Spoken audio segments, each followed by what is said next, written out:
Sveiki, porą žodžių pasakysiu apie diplomatiją. Taigi, du didžiausi priešai, dvi kariaujančios šalis, Ukraina ir Rusija, periodiškai susitinka, veda ten kažkokias dėrybas, tuo tarpu Lietuva su Rusija nekariauja. Tai kodėl nėra diplomatijos, kodėl nėra dėrybų, kodėl nėra susitikimų?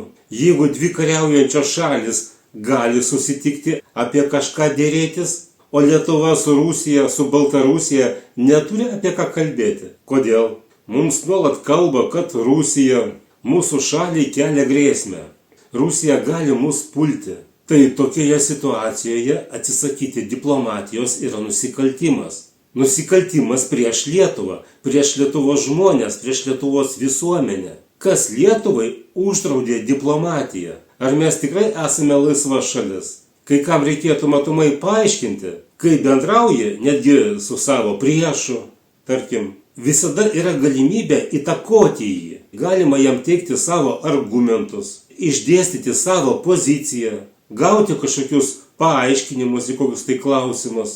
Galima efektyviau, geriau sužinoti jo poziciją ir ketinimus. Tokiu būdu diplomatijos dėka galima geriau prognozuoti. Ir plus yra galimybė sumažinti įtampą. Bet Lietuvos diplomatus matomai ištiko tokia diplomatinė impotencija. Taigi, kas draudžia Lietuvos diplomatams susitikti su Rusijos, su Baltarusijos diplomatais ir stengtis juos įtakoti, sumažinti grėsmę, apie kurią taip nuolatos kalba visa Lietuvos žiniasklaida. Betgi tai diplomatų darbas. Ne veltui yra pasakyta, kol diplomatai kalba, patrankos tyli. Lietuvos Respublikos 135 straipsnis kalba šitaip. Lietuvos Respublika įgyvendindama užsienio politiką vadovaujasi visuotinai pripažintais tarptautinės teisės principais ir normomis. Siekia užtikrinti šalies saugumą ir nepriklausomybę ir taip toliau.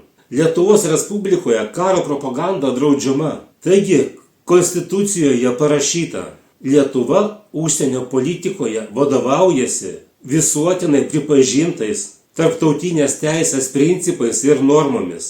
Tai yra Lietuvos konstitucija pripažįsta diplomatiją, bet gyvenime kažkodėl kitaip. Lietuva nevykdo diplomatijos. Netgi su šalimis, kurios hipotetiškai ar potencialiai gali kelti grėsmę Lietuvai. Bet kuriuo atveju Lietuvos valdžia atsisakydama visuotinai pripažintų tarptautinės teisės principų eilinį kartą pažeidžia Lietuvos konstituciją.